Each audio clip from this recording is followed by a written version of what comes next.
Hello दोस्तों, मैं हूं अमरदीप सिंह। आप सभी का स्वागत करता हूं अपने यूट्यूब चैनल सीजीपीएससी नॉलेज में। दोस्तों, जो आपका सीजीपीएससी होने वाला है 2023 सीजीपीएससी, उसका नोटिफिकेशन दो आपका 26 नवंबर को में भी आ जाएगा, जैसा कि चर्चा चल रही है। और कई न्यूज़पेपर में ये भी आया है कि इस बार आपके सीजीपीएससी में 230 पोस्ट होगा और उसमें डिप्टी कलेक्टर के लगभग 8 पोस्ट होने वाले हैं। ऐसी चर्चा में हो सकता है ऊपर नीचे हो जाए, लेकिन 26 नवंबर को नोटिफिकेशन आ जाएगा तो आप उसमें पूरी चीजें क्लियर हो जाएंगी।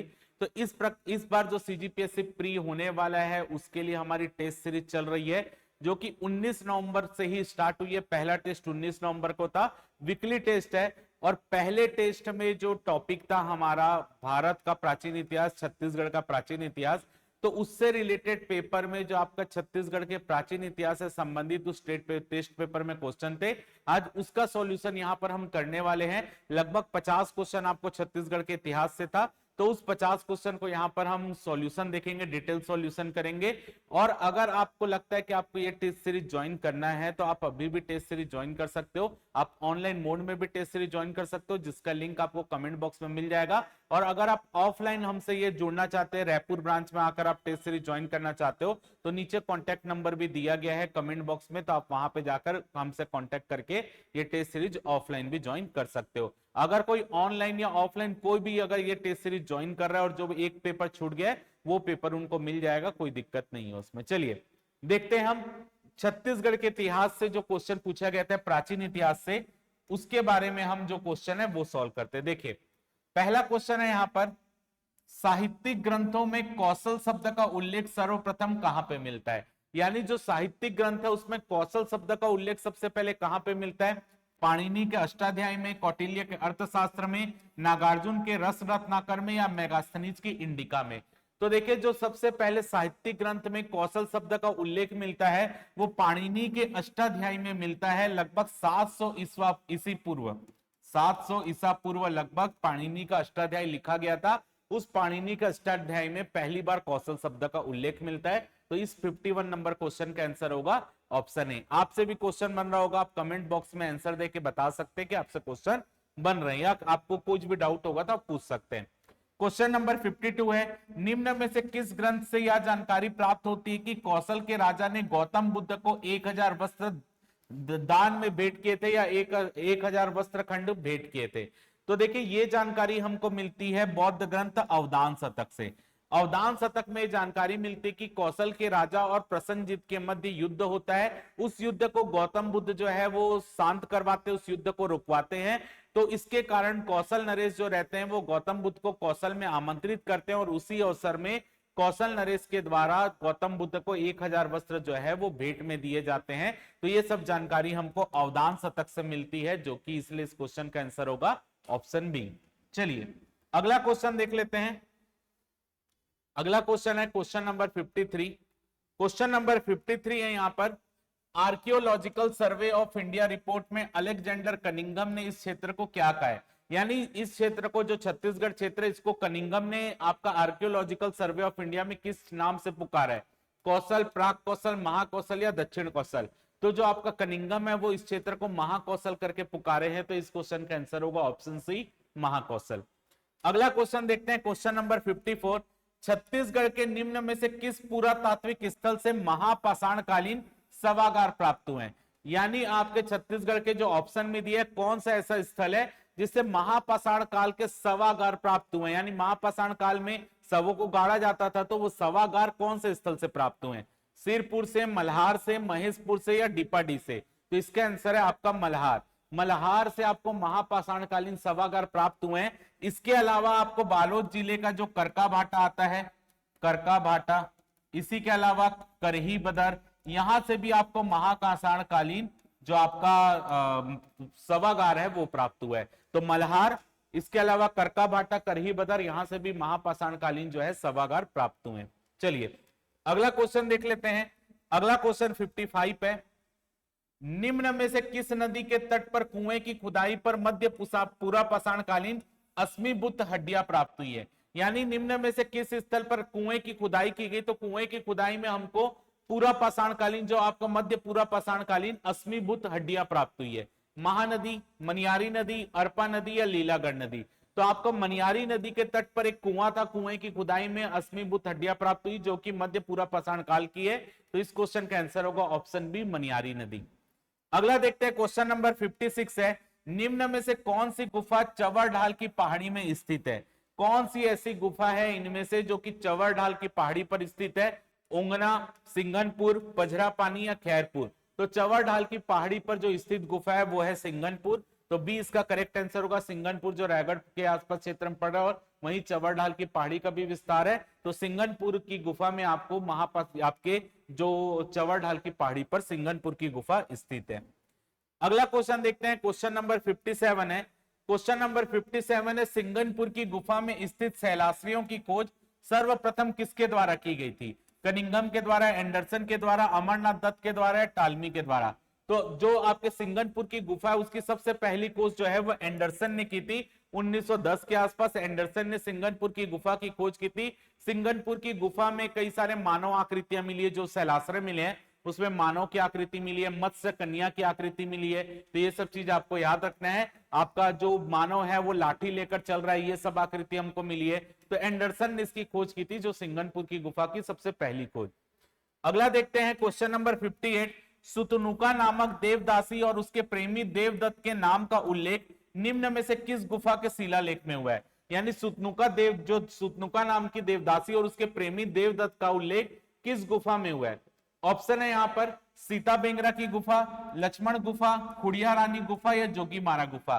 तो जो सुतनुका नामक देवदासी और उनके प्रेमी का जो उल्लेख हमको मिला है वो जोगी मारा गुफा के अभिलेख में मिला है। ऐसा माना जाता है कि ये अभिलेख जो है ये मौर्य कालीन यानी अशोक के काल का अभिलेख ऐसे माना जाता है। इस अभिलेख में टोटल 5 पंक्तियां हैं, याद रखिएगा। इस जो अभिलेख मिला जिसमें सुतनुका नामक देवदासी और उसके प्रेमी का उल्लेख है, उस अभिलेख में 5 पंक्तियां हैं और ये अभिलेख जो है आपका बोल सकते हो कि ब्राह्मी लिपि और पाली भाषा में लिखा हुआ है। याद रखिएगा, जो जोगीमारा गुफा का अभिलेख है ये ब्राह्मी लिपि में और पाली भाषा में लिखा हुआ है, ये चीज याद रखिएगा, ठीक है। अगला क्वेश्चन देखते हैं। अगला क्वेश्चन है, निम्न में से किस मौर्यकालीन गुफा के नजदीक प्राचीन काल में लोहे गलाने के प्रमाण मिले हैं जिससे यह अनुमान लगाया जाता है कि इस गुफा के नजदीक लोहे के बड़े औजार बनाने का कारखाना रहा होगा? तो किस मौर्यकालीन गुफा के नजदीक अगर आप देखेंगे लोहे गलाने के या लोहे के औजार बनाने के उपकरण का ये प्रमाण मिला है, तो वो गुफा और कोई नहीं, जोगीमारा गुफा ही है जिसके नजदीक जो है लोहे गलाने के प्रमाण मिले हैं। अगला क्वेश्चन देख लेते हैं। अगला क्वेश्चन है, क्वेश्चन नंबर 60 है, मल्हार से प्राप्त चतुर्भुजी विष्णु की प्रतिमा का संबंध निम्न में से किस वंश से रहा है? मल्हार में हमको चतुर्भुजी विष्णु की प्रतिमा मिली है, तो ये चतुर्भुजी विष्णु की प्रतिमा का संबंध किस वंश के शासकों से रहा है? शुंग वंश, गुप्त वंश, मौर्य वंश या चेदी वंश? तो इसका आंसर है शुंग वंश, क्योंकि इस अभिलेख जो हमको मिला चतुर्भुजी विष्णु की प्रतिमा मिली है उस प्रतिमा में शुंग लिपि में लेख लिखा हुआ है। तो शुंग लिपि में लेख लिखा है जिससे हमको अनुमान लगता है कि ये शुंग वंश का शासन वहां पे रहा होगा। और दूसरी इंपॉर्टेंट चीज, इसको भारत की सबसे प्राचीनतम प्रतिमा में माना जाता है। तो याद रखिएगा, चतुर्भुजी विष्णु की प्रतिमा शुंग वंश से संबंधित है। अगला क्वेश्चन है, प्रसिद्ध बौद्ध दार्शनिक नागार्जुन निम्न में से किस राजवंश के काल में दक्षिण कौशल में निवास करते थे? तो यहां पर ऐसा माना जाता है कि जो प्रसिद्ध बौद्ध दार्शनिक जो नागार्जुन है ये सातवाहन समय का जो सातवाहन वंश का शासन चल रहा था उस समय ये यहाँ पे रहते थे। और सातवाहन शासन इस समय जब नागार्जुन यहाँ पर निवास कर रहे थे तो ऐसा माना जाता है कि उस समय सातवाहन शासक का नाम था सद्वाह। याद रखना कि ऐसा माना जाता है जो सातवाहन काल जो नागार्जुन जब यहाँ पर निवास कर रहे थे तो उस समय सातवाहन वंश का शासन था और सातवाहन वंश के जो शासक थे उस समय सद्वाह नाम के शासक थे। तो इस क्वेश्चन का आंसर होगा ऑप्शन सी, सातवाहन काल। अगला क्वेश्चन देख लेते हैं। अगला क्वेश्चन पूछा है क्वेश्चन नंबर 62, निम्न में से किसमें सातवाहन काल के प्रशासनिक अधिकारियों और उनके पद के नाम के उल्लेख मिलते हैं? यानी निम्न में से कौन सा अभिलेख या चीजें ऐसी है जिसमें प्रशासनिक अधिकारियों और पद के नाम मिलते हैं? किरारी का काष्ठ स्तंभ, गुंजी का शिलालेख, राजा अपीलक के सिक्के, इनमें से कोई नहीं। तो जिसमें अधिकारियों और उनके पोस्ट का नाम मिलता है वो है किरारी का काष्ठ स्तंभ। तो सातवाहन कालीन ये काष्ठ स्तंभ है, किरारी का काष्ठ स्तंभ, जिसमें हमको यहाँ पर सातवाहन काल के प्रशासनिक अधिकारी और उनके पदों के नाम मिलते हैं। तो 62 का आंसर होगा ऑप्शन ए, किरारी का काष्ठ स्तंभ। चलिए अगला क्वेश्चन देख लेते हैं। अगला क्वेश्चन है यहाँ पर क्वेश्चन नंबर 63, दमऊ दहरा नाला के निकट से प्राप्त शिलालेख में किस सातवाहन शासक का नाम उल्लेख है जिसके अमात्य द्वारा ब्राह्मणों को 1000 गायें दान में दी गई थी? तो यहां पर आपको किस शासक का उल्लेख मिलता है जिसके यहाँ दमऊ दहरा नाला के निकट से प्राप्त शिलालेख में किस सातवाहन शासक के नाम का उल्लेख है जिसके अमात्य यानी मंत्री के द्वारा ब्राह्मणों को 1000 गायें दान में दी गई थी? एक्चुअल में इस समय यह प्रथा चल रही थी, ऐसा माना जाता था जो ब्राह्मणों को गाय दान देगा उसकी उम्र लंबी हो जाएगी, तो इसी के लिए यहां पर शासकों के द्वारा गाय दान किया गया और उसका उल्लेख अपने ये अभिलेखों में किया गया। तो ये कौन से राजा का था? ये राजा कुमारवर्धन का था, राजा कुमारवर्धन। और राजा कुमारवर्धन को देखकर ही जो दंड नायक थे इनके, वो भी ब्राह्मणों को गाय दान देने लग गए थे। तो ये आपको याद रखना, ये कहां का है? ऋषभ तीर्थ, ऋषभ तीर्थ, ये महाभारत कालीन जो स्थल है ऋषभ तीर्थ, ये वहां का अभिलेख है आपको, ठीक है? तो याद रखिएगा, दमू दहरा नाला के निकट शिलालेख में राजा कुमारवर्धन का उल्लेख मिलता है, ये ऋषभ तीर्थ का शिलालेख है। अगला क्वेश्चन देखते हैं, निम्न में से किसे मेघ वंश का संस्थापक किसे माना जाता है? मागश्री को, यामग को, वीमग को या सत्यमग को? तो जो मेघ वंश का शासन था, मेघ वंश का जो शासन है या मेघ वंश के जो संस्थापक है वो मेन रूप से मागश्री थे। तो याद रखिएगा, मेघ वंश का शासन मल्हार के आसपास के क्षेत्र में माना जाता है, तो याद रखिएगा मेघ वंश का जो संस्थापक है वो मागश्री थे। क्वेश्चन नंबर 65 पे, निम्न में से किस स्थान के टकसाल पर मेघ वंश के सिक्के ढाले जाते थे? तो मैंने अभी आपको थोड़ी देर पहले बताया कि मेघ वंश का जो शासन है वो मल्हार के आसपास था, तो मल्हार में एक टकसाल थी जिसमें मेघ वंश के शासकों के सिक्के ढाले गए थे। तो यहां पर इसका आंसर होगा ऑप्शन सी, मल्हार। अगला क्वेश्चन देख लेते हैं। अगला क्वेश्चन है क्वेश्चन नंबर 66, समुद्रगुप्त की प्रयाग प्रशस्ति के अनुसार उसने महाकांतर के राजा को पराजित किया था, तो उस राजा का क्या नाम था? तो आपको पता है जब समुद्रगुप्त दक्षिण भारत की यात्रा में जा रहा था तो उस समय समुद्रगुप्त के द्वारा आपके कौशल के राजा और महाकांतर के राजा को पराजित किया गया। कौशल के राजा थे महेंद्र, जबकि महाकांतर के राजा थे व्याघ्रराज। तो इस क्वेश्चन का आंसर होगा ऑप्शन सी, व्याघ्रराज, क्योंकि यहां पर पूछा क्या है? महाकांतार, यानी बस्तर के आसपास के क्षेत्र का पूछा तो व्याघ्रराज थे। क्वेश्चन नंबर 67 है, कालिदास द्वारा रचित मेघदूतम में किस स्थान को स्वर्ग का द्वार कहा गया है? तो याद रखिएगा, ऐसा माना जाता है कि सरगुजा यानी स्वर्ग में जाने का द्वार, तो सरगुजा को यहां पर कालिदास ने क्या बोला है? सरगुजा को स्वर्ग का रास्ता बोला है। सरग मतलब स्वर्ग, गुजा मतलब स्वर्ग में जाने का रास्ता, तो सरगुजा नाम ऐसा पड़ा, ऐसे कालिदास ने अपने मेघदूत में बताया है। तो बी इसका करेक्ट आंसर है। अगला क्वेश्चन देखते हैं, क्वेश्चन नंबर 68 है, ताला गांव के मंदिर का संबंध निम्न में से किस काल से रहा है? ताला गांव के मंदिर का संबंध निम्न में से किस काल से रहा है? सातवाहन काल, गुप्त काल, मौर्य काल या कुषाण काल? तो याद रखिएगा, जो ताला गांव का मंदिर है जहां पर हमको रुद्र शिव की प्रतिमा मिलती है, अमेरिकापा मनियारी नदी के तट पर है। अगर संगम पूछा जाए तो थोड़ा आगे जाकर शिवनाथ और मनियारी का संगम होता है। तो अगर आप देखेंगे ताला गांव जो मंदिर है ये गुप्त काल से इसका संबंध माना जाता है, तो बी इसका करेक्ट आंसर होगा, गुप्त काल। अगला क्वेश्चन देखते हैं, क्वेश्चन नंबर 69 है, राजर्षि तुल्य कुल वंश के शासक निम्न में से कौन सी उपाधि धारण करते थे?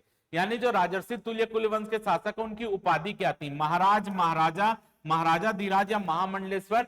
तो जो आपके राजर्षि तुल्य कुल वंश के शासक थे उनकी उपाधि महाराजा की थी। 20 का करेक्ट आंसर है महाराजा। अगला क्वेश्चन है क्वेश्चन नंबर 70।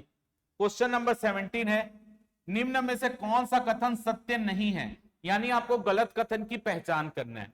भीमसेन द्वितीय के आरंग ताम्रपत्र से राजर्षि तुल्य कुल वंश की जानकारी मिलती है, बिल्कुल सही है। इस ताम्रपत्र में गुप्त संवत का प्रयोग हुआ है, बिल्कुल सही है। 182 या 282, बिल्कुल सही है।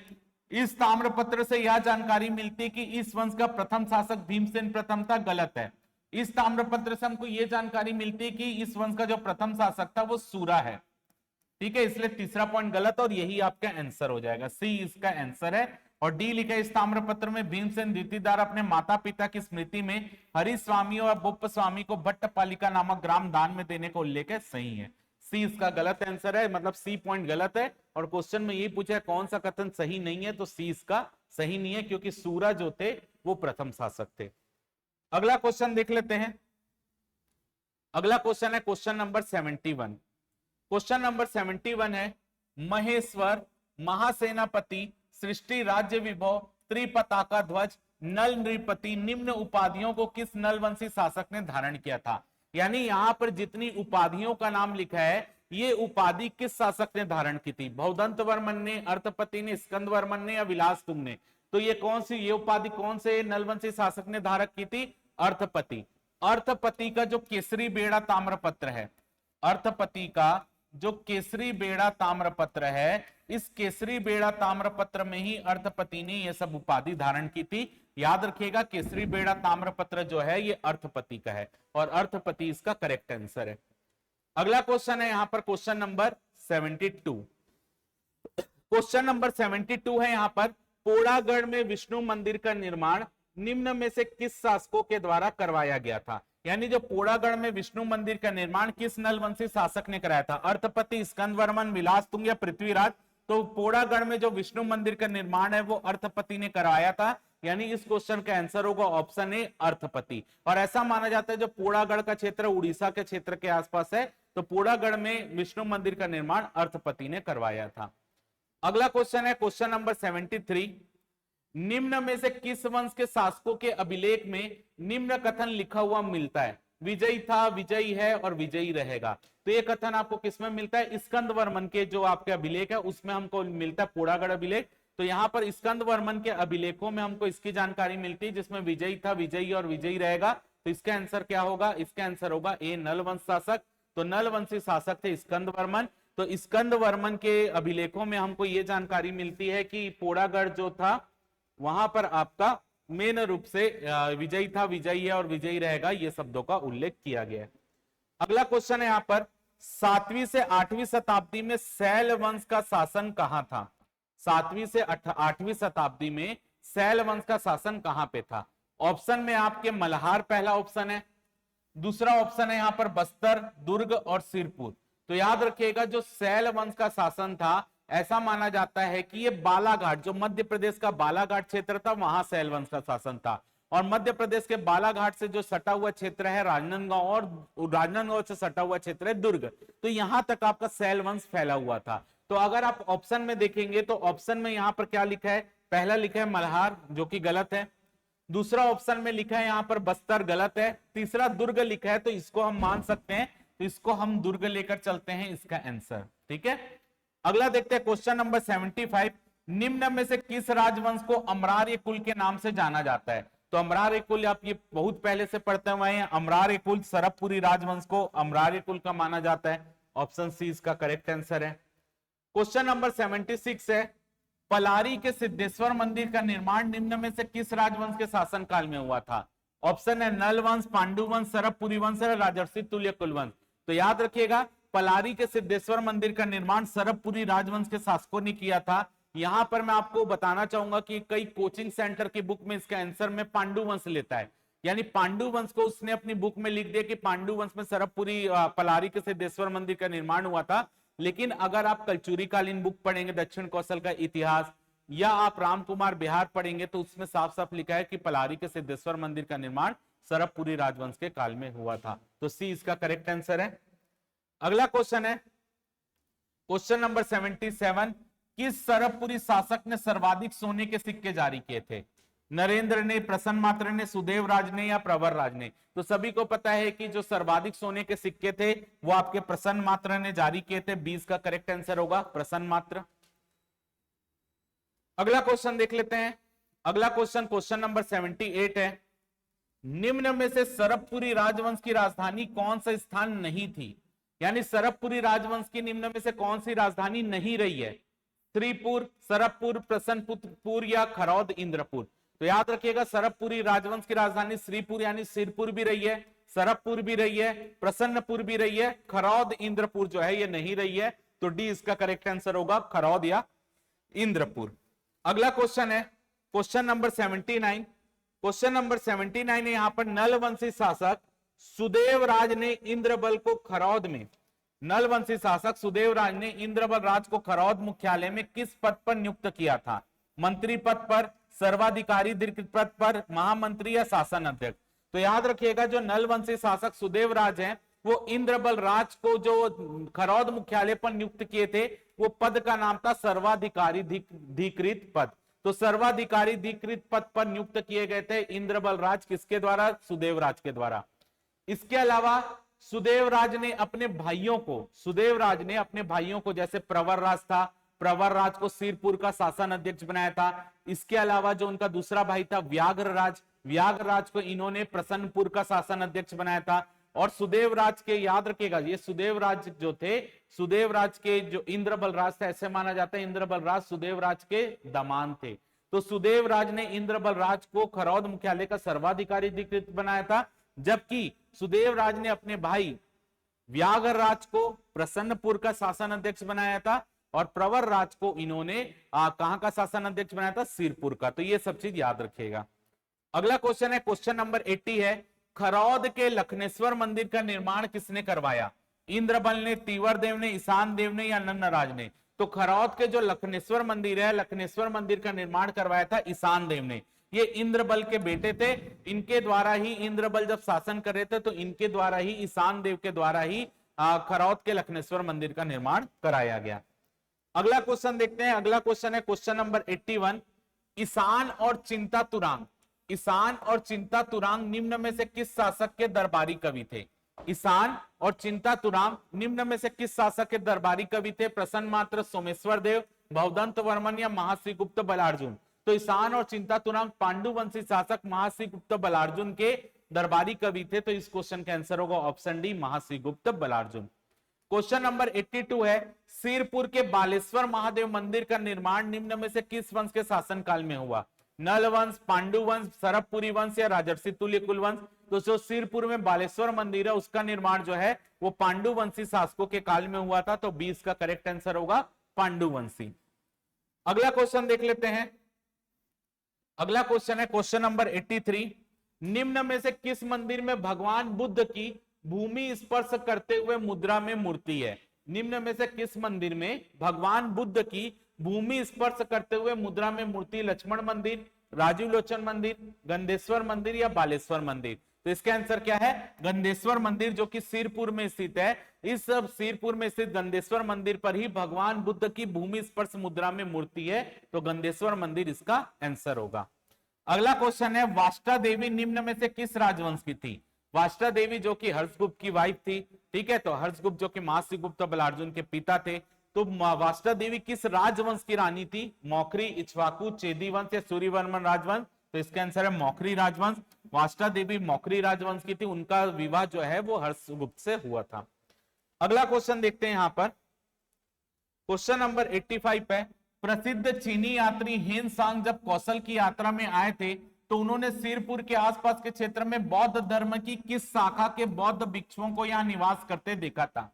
यानी जब चीनी यात्री हेन सांग जब कौशल की यात्रा में आए थे तो बौद्ध धर्म की किस शाखा के बौद्ध भिक्षु यहाँ पर निवास कर रहे थे? हीनयान, महायान, वज्रयान या इनमें से कोई नहीं? तो महायान शाखा के जो बौद्ध भिक्षु थे यहाँ पर निवास कर रहे थे। हेन सांग ने अपने यात्रा विवरण में इसका उल्लेख है, सीयू की उनकी बुक थी उसमें इन्होंने इसका उल्लेख किया है। अगला क्वेश्चन देखते हैं, क्वेश्चन नंबर 86 है, त्रिकलिंगाधिपति की उपाधि किस वंश के शासकों के द्वारा धारण की जाती थी? तो त्रिकलिंगाधिपति की उपाधि जो है सबको पता है, सोम वंश के शासकों के द्वारा त्रिकलिंगाधिपति की उपाधि धारण की जाती थी। तो इसका आंसर होगा 86 का ऑप्शन ए। क्वेश्चन नंबर 87 है, निम्न में से कौन कांकेर के सोम वंश के शासक रहे हैं? निम्न में से कौन कांकेर के सोम वंश के शासक रहे हैं? सिंहराज रहे हैं, बोपदेव रहे हैं, इंद्ररथ नहीं रहे हैं, सोमचंद्र रहे हैं। तो 1, 3, 4 कहां पे? ऑप्शन सी में है। तो 1, 3, 4 इसका करेक्ट आंसर होगा। तो कांकेर के सोमवंश में इंद्ररथ नाम का कोई भी शासक नहीं रहा, जबकि सिंहराज, बोपदेव और सोमचंद्र नाम के शासक रहे हैं। अगला क्वेश्चन यहां पर देख लेते हैं। अगला क्वेश्चन है क्वेश्चन नंबर 88। क्वेश्चन नंबर 88 है, पर्वत द्वारक वंश का शासन निम्न में से किस नदी के तट पर था? जो पर्वत द्वारक वंश रहा है उसका शासन किस नदी के तट पर था? पैरी नदी, तेल नदी, अरपा नदी या मनियारी नदी? तो जो पर्वत द्वारक वंश का शासन लगभग गरियाबंद के आसपास के क्षेत्र में था, और गरियाबंद के क्षेत्र से आपका जो नदी है तेल नदी प्रवाहित हो रही, पैरी नदी भी प्रवाहित होती है, लेकिन जो इनका शासन था वो मेन तेल नदी में था। तो बी इसका करेक्ट आंसर है, तेल नदी। अगला क्वेश्चन है क्वेश्चन नंबर 89, नारायण पाल के विष्णु मंदिर का निर्माण किस छिंदक नागवंशी शासक के द्वारा करवाया गया था?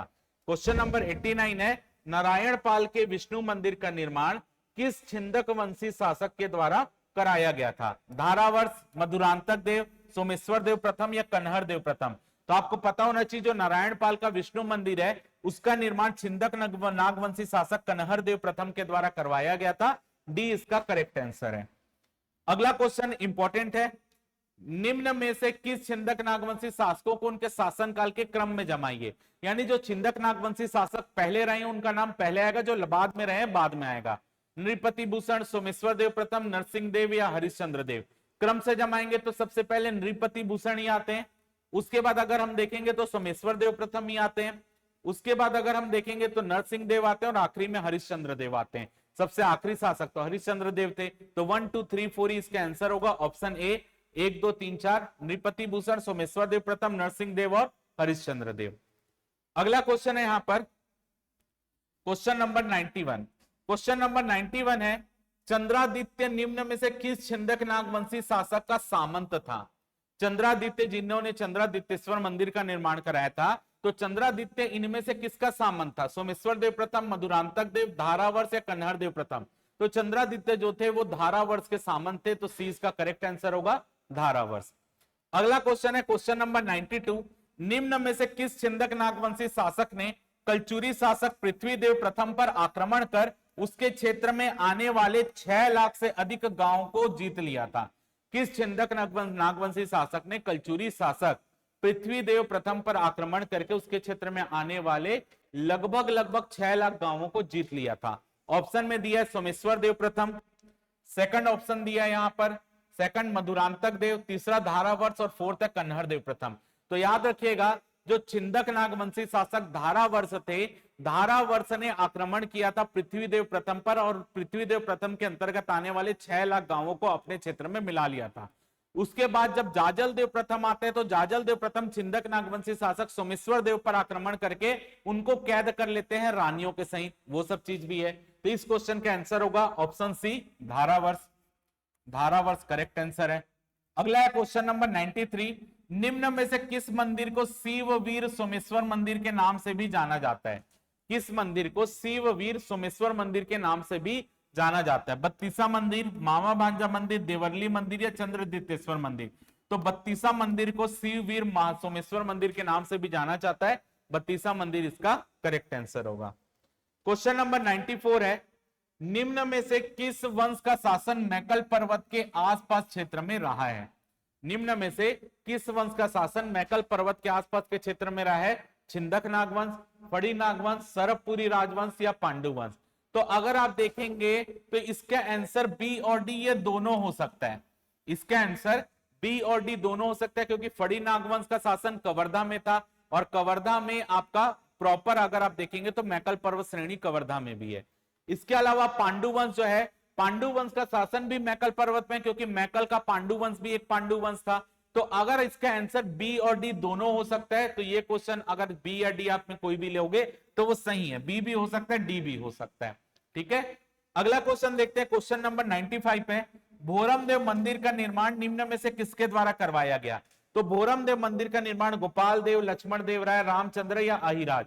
तो भोरम देव मंदिर का निर्माण गोपाल देव के शासन काल में लक्ष्मण देव राय के द्वारा 1098 ईस्वी में करवाया गया था।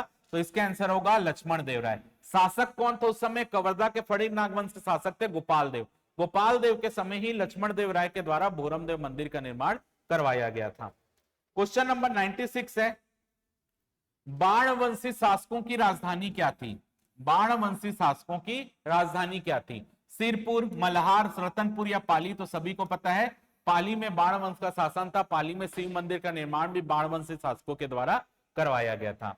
क्वेश्चन नंबर 97 है, निम्न में से किस कलचुरी शासक ने त्रिपुरी के कलचुरी शासक गांगे देव को उनके उड़ीसा अभियान में मदद की थी? कमलराज, कलिंगराज, रत्नदेव प्रथम या पृथ्वीदेव प्रथम? तो कलिंगराज तो आपके कलचुरी वंश के पहले शासक थे, रतनपुर के कलचुरी। कमलराज जो थे इन्होंने उड़ीसा के जो अभियान था गांगे देव का उसमें इन्होंने मदद की थी, कमलराज ने। तो ए इसका करेक्ट आंसर है। यहीं से आपको पता होगा कमल राज को साहिल नामक योद्धा भी मिला था। क्वेश्चन नंबर 98 है, रत्नदेव द्वितीय के संबंध में निम्न में से कौन सा कथन सही नहीं है। यानी आपको इनमें से जो गलत कथन है उसकी यहां पर पहचान करना है कि कौन सा कथन गलत है। इनके शासनकाल में त्रिपुरी के कलचुरी शासक गयाकर्ण ने इन पर आक्रमण किया था, बिल्कुल सही है। इनका गंग वंश के शासक अनंत वर्मन चोड़गंग से युद्ध हुआ था, बिल्कुल सही है। इनके सामंत वल्लभ राज ने गौड़ राज्य पर आक्रमण कर उस राज्य के हाथियों को अपने कब्जे में कर लिया था, बिल्कुल सही है। इन्होंने स्वर्णपुर के शासक भुजबल पर विजय प्राप्त की थी, ये गलत है। स्वर्णपुर के शासक भुजबल पर जो विजय प्राप्त की थी वो जाजल देव प्रथम ने की थी। जाजल्य देव प्रथम के द्वारा स्वर्णपुर के शासक भुजबल पर विजय प्राप्त की गई थी। तो डी गलत है, तो यही इस क्वेश्चन का आंसर है। आपसे पूछा गया है कि कौन सा कथन सही नहीं है, तो डी आपका सही नहीं है। अगला क्वेश्चन देखते हैं, क्वेश्चन नंबर 99 है, कलचुरी कालीन प्रशासनिक व्यवस्था के अंतर्गत निम्न में से कौन सा अधिकारी और उसके कार्य जो है वो सम्मिलित नहीं है। महाप्रमात्री, जमाबंदी विभाग, महाभांडकारी, कोषाध्यक्ष, महापक्षटलिक, सचिवालय का अधिकारी, महासंधि विग्रहक, विदेशी विभाग। तो कौन सा सम्मिलित नहीं है? ऑप्शन सी सम्मिलित नहीं है। महापक्षपटलिक जो होते थे ये राजस्व संबंधित अधिकारी होते थे, जबकि सचिवालय के अधिकारी को महाअध्यक्ष कहा जाता था। सचिवालय के अधिकारी को महाअध्यक्ष कहा जाता था। तो ऑप्शन सी सम्मिलित नहीं है। अगला क्वेश्चन अगर हम यहां पर देखें, अगला क्वेश्चन है, स्थापत्य से संबंधित निम्न में से कौन से कार्य रत्नदेव तृतीय के काल में हुए हैं।